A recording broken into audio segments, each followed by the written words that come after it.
So these are the kind of machines that cut gears for 18th century and 17th century clocks. This machine was actually developed in the 1670s. Pretty amazing stuff. I mean, this is high tech. These were the grand scientists, the grand astronomers of the day that were producing this stuff.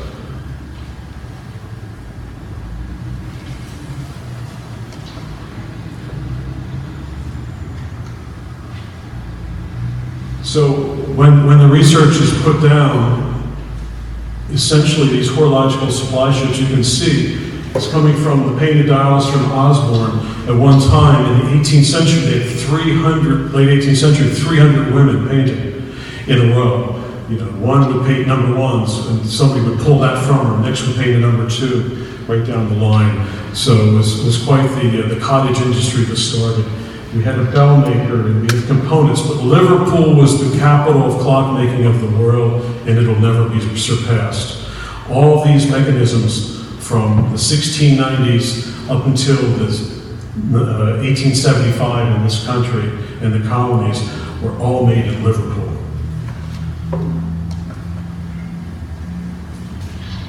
And you can see the transition from the beautiful brass dial to the painted dial. A lot of people like the painted dial today. We've come to grips with it. There's some issues, horologically speaking, on a conservation basis. Unfortunately, there's no one to restore these dials in the country. There's no legitimate person that I can call and say, I need you to paint, to in-paint, to touch up, to fix, to conserve. There's nobody in the country to do this. It has to be sent to England, which was about 50, and there's about 5 in France. So we'll take a look at the brass dial. These are the spandrels, and in the period, they were sand cast, and what was in the corner would denote the status of the clockmaker. If it was without a crown, without a cross, without a cherub's head, you were a low-end clockmaker in the clockmaker's company. If, in fact, you had cherubs up on the top in the tympanum, in the arch, you were way up in it. You could have been a secretary or some kind of assistant in the Clockmakers Guild. And the guild dictated, again, where the name went and where the location was that you sold out of. Okay? Typically, this is a chapter ring. It's the ring with the numerals and the ring around the seconds hand called the seconds bit. That is typically silvered, okay? And what happens to silver? It tarnishes, it oxidizes, and it just goes away eventually. So this dial is in quite disrepair. So what's happening to it? When you see brass tarnishing, the brass is actually being eaten up right as we're speaking. But brass has this crazy, after 5, 10, 15 years, it'll tarnish and darken to a degree where that it stops. It's like having a scab on a wound. The tarnish, the rusting, the oxidation happens, and it stops it. So that's a great thing for us metallurgists. In the engravings was a mixture of wax, shellac, and lampblack. And you can imagine what lampblack is. The horological entities of the worshipful company would pay 4 or 5 young people to run around every morning in the lamps and clean the globes of the street lamps in London and go back, and by the end of the day they'd have a couple containers of good black pigmentation. And that's what would go in there. So we can test to see if this is the real deal or somebody's put paint in there. We have people today, unfortunately, they're privy to this recipe. They can create this recipe if they want. They don't choose to. They'll go out to Lowe's and they'll buy a can of black lacquer paint, which is not lacquer, it's plastic. And they'll spray the whole bloody thing and wipe it off and let it sit and dry. But little do they know, there's some components, molecular components in there that are actually eating up the brass underneath. And that's part and parcel. And just to mention another thing, untrained clockmakers is a real issue in what we have with the Watcher Clock Museum. And 97% of our clockmakers and watchmakers are untrained. And we get into trouble today because they're actually cleaning 18th century mechanisms like we have here in the museum, client's private collection. You're cleaning with ammoniated cleaners. And the ammonia, on a molecular basis goes inside the brass, it sinks its way in and eats the lead up. So if you have two flat plates like in that clock movement,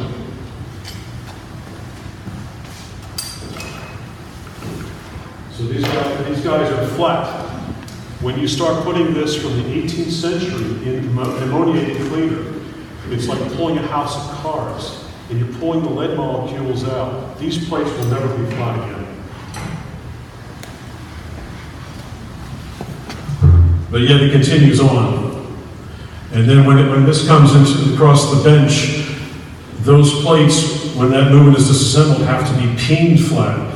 It's very difficult to keep because the brass at that point has a memory and wants to go back to where it was.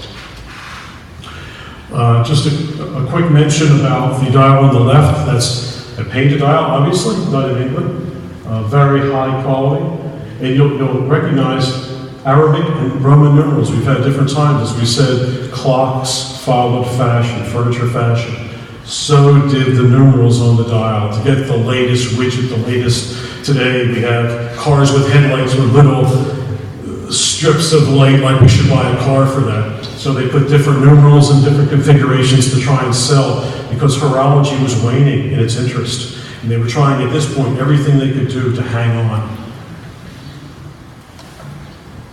And one more thing back there, the moon dial, if no one knows, the moon dial had great significance. So I have a piece up on the website. The moon dial served the significance if you needed to go somewhere at night during a month. You have about 8-9 good days if you had a clear night. And you could relegate your moon and set your moon to tell you, full moon, that when you can go on walks. So if you're going to church, you're going to meet friends, you're going through the forest, but you have moonlight to guide you. So initially, that's what the moonlight was used for. The secondary application was one of tides. It's converted with 3 other gears inside, and you can determine the tidal flow. So hence, the people in the forest, the people in the hinterlands were using this for one purpose. The people in Gloucester, Massachusetts, Boston were using it for a totally other purpose.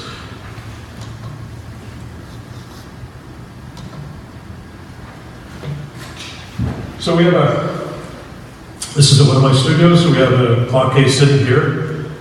This is number 376 in 30 years. And I'm sure everybody in the room knows that antiquity has fallen off considerably. Not that this is an antique by any stretch, but when antiques run out, people seek people to make high quality replicas, reproductions, or copies, however you want to term it. So in the 90s, at times, my shop would build 24 cases a year. The last run was in 2000. It was 12 cases, and this one remains. It's probably the best figured clock case I've ever built of 376, but I still haven't had any takers on it, so it's very interesting. So it just gets drug around and used for display purposes.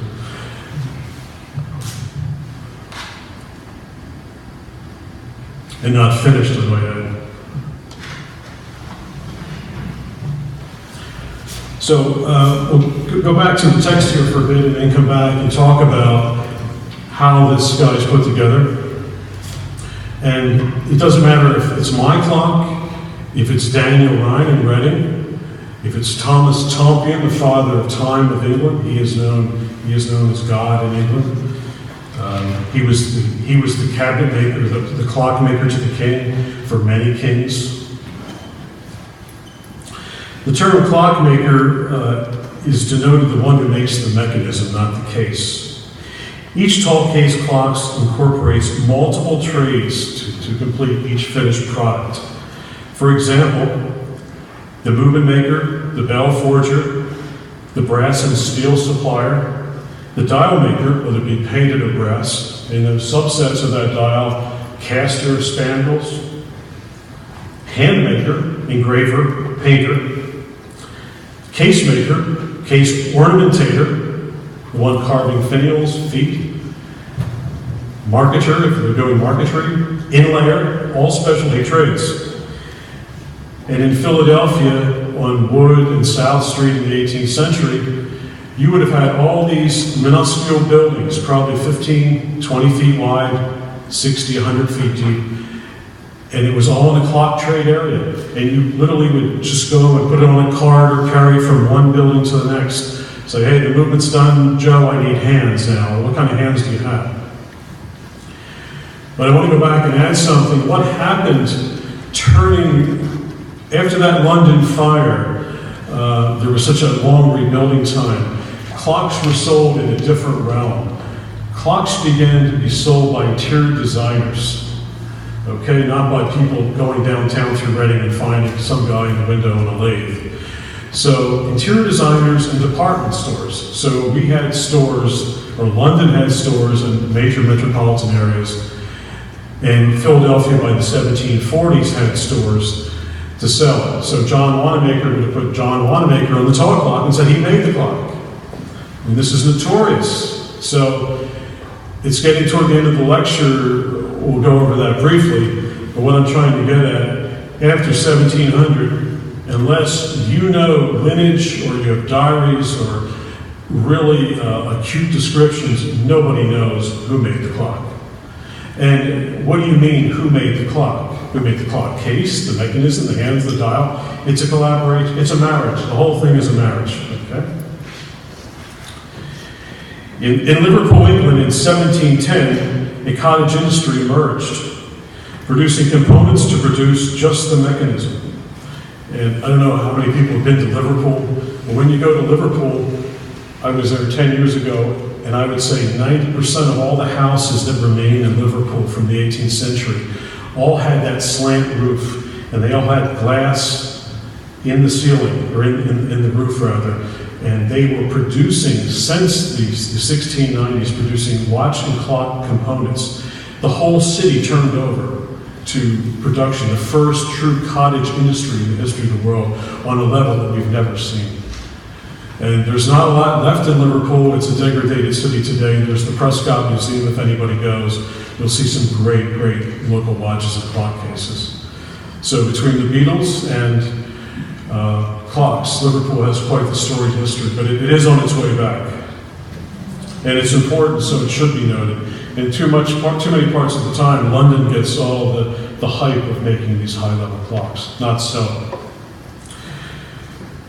So this process would become the benchmark of world manufacturing.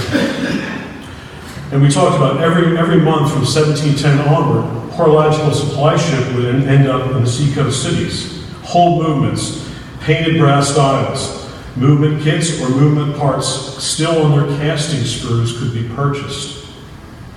And gold or local currency or trading of chickens or whatever was actually bartered was occurring on these ships. It is said that clockmakers would be camping out. They would be coming from Lancaster, Reading, Lebanon, 3 weeks ahead of time. Who knows when this boat's coming in? We have no idea. We tried to call them, but they didn't answer the phone. So we don't know when they're coming in. So their guesstimate is like 3 weeks ahead of time. So it's like some ridiculous people today that want to stand in front of Best Buy to get a cell phone cover that's red instead of green. So it's very sad. It's very sad. But no, these people waited. They waited for the horological supply ship to come in. They may be staked out there for days. They may request a certain kind of movement that was on the boat to be assembled because they were saying they were a clockmaker in Reading or Allentown, and they really weren't. So they needed that to be put together. So they may have to hang out for a while. They waited for engravings, for calligraphy, etc. So due to the lack of brass technology, machines, and tools, colonial clockmakers, for the most part, did not produce their own mechanisms. So one of the major discoveries, we're talking about American clocks now, and it's going on for 225, 240 years. Now, if anybody is clock savvy in here, they've heard of the Willards. The Willards are synonymous with Massachusetts. Big name, huge in the clock industry. They started in the early 1700s, and they produced one kind of clock. So their clock would have just a rounded arch with some pierced fretwork around it. To me, it gets a little bit boring after 9 generations of building clocks. That's all you can do is produce a clock with a rounded top and a little bit of fretwork. Okay. But it continued, and they had a loyal base of people buying their clocks over the years. Very loyal base. And for the most part, from the get-go, their dials were painted dials. So I have a colleague and I have spent some time abroad. Robert Cheney, if everybody knows Robert. Robert is like Mr. Horology. Robert is a 4th century watchmaker up in Massachusetts. So Robert felt probably 30 years ago, instead of being a watchmaker and a clockmaker, as his parents were, he's going to sell. He's going to buy and sell. It's much easier, it's cleaner. Robert's a good guy. So because he's in the Sturbridge area, the Willard Clocks was a natural. And so Robert was selling clocks 40, 50, 120, some up to possibly $200,000. It depends on which Willard made it, what little features he added to it, supposedly. So we had a lot of discussions about this going through the late 90s, here and there over dinner. And, you know, he explained some reservations. He was seeing some stamping on some movements that it wasn't from America, it wasn't colonial. And when did this got to the editor of the magazine Antiques? So the editor actually sent Robert over to Liverpool, and I was over there, and he did some investigation that lasted about 6 months, going through shipping lists and diaries and things of that nature, and found that the whole Willard clock thing was one big farce. One big farce. That they bought kits, total mechanisms, sprues, you name it. And I believe it's April of 2000, the magazine Antiques came out with this story. Just look it up. It's a greatly written article, but it caused a lot of problems. It caused the end of Robert Cheney's career as we know it today. He's had death threats. He's had 24-hour watches on him at times. I think that subsided. This was in the beginning. So imagine this guy sold you a $120,000 clock, and now he's going and doing the research and telling you the movement's not real. These guys weren't clockmakers. So it's unfortunately, Robert's a great guy, so let's put him in a bad place. But he's going on, he's the director of Skinner in Boston for clocks and watches. So, and I must add, that's the only place, if you're going to sell your clock, is go to Skinner and talk to Robert. But this information, again, has been unearthed since the year 2000. And then I've done a lot of research subsequently on localized level, Allentown clocks, Reading clocks, and this seems to hold true, that only a very small percentage of clockmakers made their own movements. But Daniel Ryan was one of them, Daniel Oyster was one of them, and Daniel Rose was one of them.